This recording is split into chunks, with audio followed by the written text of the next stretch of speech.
हिंदू धर्म, जिसे अक्सर सनातन धर्म भी कहते हैं, सिर्फ एक धर्म नहीं बल्कि जीने का एक तरीका है। यह एक प्राचीन परंपरा है जो हजारों सालों से चली आ रही है और इसमें जीवन के हर पहलू को समाहित किया गया है। ये अलग अलग मान्यताओं, रीतियों और विचारों से बनी एक रंगीन दुनिया है। हर त्योहार, हर अनुष्ठान, हर प्रथा में एक गहरा अर्थ छिपा होता है जो जीवन के विभिन्न पहलुओं को दर्शाता है। इनमें से वेद और तंत्र दो प्रमुख रास्ते हैं जिनके बारे में अक्सर गलतफहमी होती है। वेद, जो ज्ञान के स्रोत माने जाते हैं, और तंत्र, जो रहस्यमय और गूढ़ माने जाते हैं, दोनों ही हिंदू धर्म के महत्वपूर्ण अंग हैं। ये वीडियो इन परंपराओं के मूल सिद्धांतों, रीतियों और आज के समय में उनके महत्व को एक्सप्लोर करता है। हम देखेंगे कि कैसे ये प्राचीन परंपराएं आज भी लोगों के जीवन में महत्वपूर्ण भूमिका निभा रही हैं। जहां वेदों को हिंदू धर्म का आधार माना जाता है, वहीं तंत्र, जो अक्सर रहस्य में डूबा रहता है, आध्यात्मिकता का एक गहरा और अनुभवात्मक रास्ता दिखाता है। तंत्र में ध्यान, मंत्र और यंत्र का विशेष महत्व है। इन दोनों परंपराओं को समझने के लिए जरूरी है कि हम ऊपरी बातों से आगे बढ़ें, अलग अलग व्याख्याओं और सांस्कृतिक परतों को हटाकर उनके असली मतलब को समझें। यह समझ हमें एक गहरी और समृद्ध दृष्टि प्रदान करती है। ये एक्सप्लोरेशन किसी एक रास्ते को दूसरे से बेहतर बताने के लिए नहीं है, बल्कि हिंदू धर्म के विशाल संगीत में उनके अलग अलग योगदान की कद्र करने के लिए है। हर परंपरा, हर रिवाज इस विशाल धर्म के संगीत में एक अनूठा सुर जोड़ता है।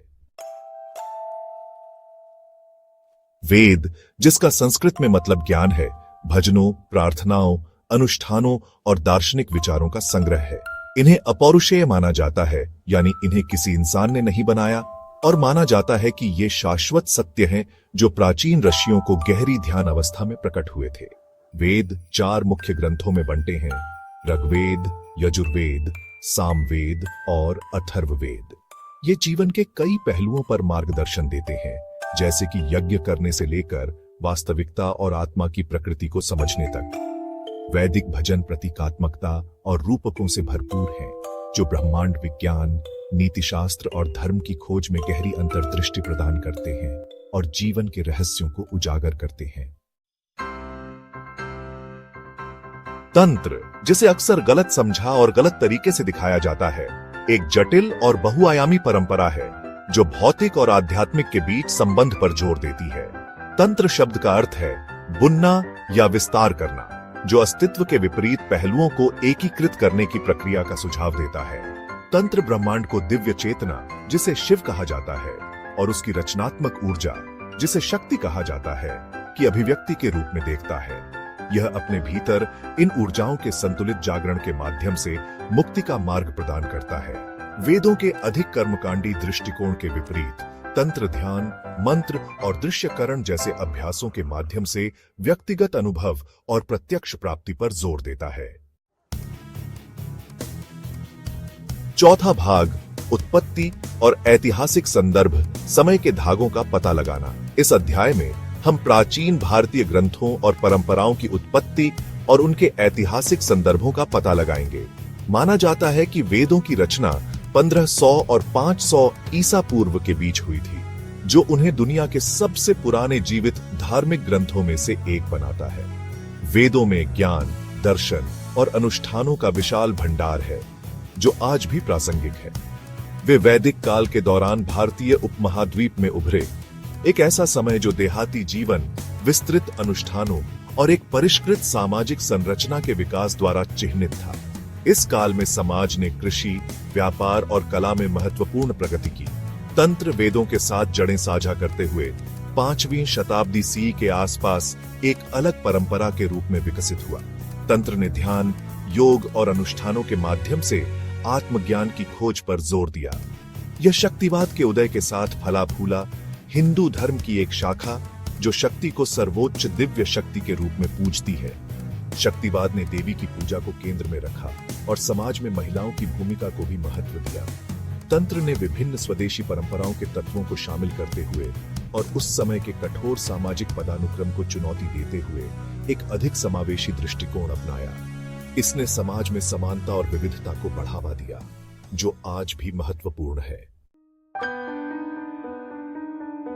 पांचवा भाग, विपरीत दर्शन, बाहरी और भीतरी। वेद धर्म की खोज ब्रह्मांडीय व्यवस्था के अनुसार जीवन जीने और अपने सामाजिक और नैतिक दायित्वों को पूरा करने पर जोर देते हैं। वे धार्मिक जीवन के लिए एक रूपरेखा प्रदान करते हैं। अनुष्ठानों, बलिदानों और आध्यात्मिक मुक्ति प्राप्त करने के साधन के रूप में ज्ञान की खोज के महत्व पर जोर देते हैं। तंत्र बाहरी अनुष्ठानों के महत्व को स्वीकार करते हुए व्यक्ति के आंतरिक परिदृश्य पर ध्यान केंद्रित करता है। यह कुंडलिनी के जागरण पर जोर देता है, जो सुप्त आध्यात्मिक ऊर्जा है जिसे रीढ़ के आधार पर रहने वाला माना जाता है। आसन, प्राणायाम और ध्यान जैसे अभ्यासों के माध्यम से तंत्र व्यक्तिगत चेतना को परेशान के साथ जोड़ना चाहता है। छठा भाग, कर्मकांडी अभ्यास, अग्नि समारोहों से आंतरिक कीमिया तक। वैदिक अनुष्ठान अक्सर विस्तृत और सार्वजनिक में देवताओं को प्रसाद, भजनों का जाप और परमात्मा के साथ संचार के माध्यम के रूप में अग्नि का उपयोग शामिल है। यज्ञ एक अग्नि समारोह वैदिक अभ्यास का केंद्र है, जो ब्रह्मांड और व्यक्ति के परस्पर संबंध का प्रतीक है। तांत्रिक अभ्यास अक्सर अधिक गूढ़ और व्यक्तिगत होते हैं। उनमें शरीर के भीतर सूक्ष्म ऊर्जाओं के साथ काम करना, मंत्रों को मन को केंद्रित करने के उपकरण के रूप में उपयोग करना और देवताओं के गुणों का आह्वान करने के लिए उनका दृश्य बनाना शामिल है। तंत्र एक गुरु के महत्व पर भी जोर देता है, एक आध्यात्मिक शिक्षक जो पथ पर दीक्षा देने वाले का मार्गदर्शन कर सकता है। सातवां भाग, आधुनिक दुनिया में प्रासंगिकता, समकालीन साधकों के लिए प्राचीन ज्ञान। प्राचीन ग्रंथों और पवित्र पुस्तकों में निहित ज्ञान आज भी उतना ही महत्वपूर्ण है जितना सदियों पहले था। वेद और तंत्र दोनों कालातीत ज्ञान प्रदान करते हैं, जो आधुनिक दुनिया में प्रासंगिक बना हुआ है। इन प्राचीन शिक्षाओं में निहित सिद्धांत और प्रथाएं आज भी हमारे जीवन को समृद्ध कर सकती हैं। धर्म पर वैदिक जोर नैतिक दुविधाओं से जूझ रही दुनिया में एक नैतिक दिशा प्रदान करता है। यह हमें सही और गलत के बीच अंतर करने में मदद करता है और हमारे कार्यों को नैतिकता के साथ संरेखित करता है। आत्म साक्षात्कार और सभी जीवन के परस्पर संबंध पर इसकी शिक्षाएं अर्थ और उद्देश्य की तलाश करने वालों के साथ गहराई से प्रतिध्वनित होती हैं। यह हमें अपने भीतर की यात्रा पर ले जाता है, जहां हम अपने सच्चे स्व को खोज सकते हैं। तंत्र आंतरिक परिवर्तन और चेतना की शक्ति पर अपने ध्यान के साथ व्यक्तिगत विकास, आत्म सशक्तिकरण और आध्यात्मिक जागृति के लिए उपकरण प्रदान करता है।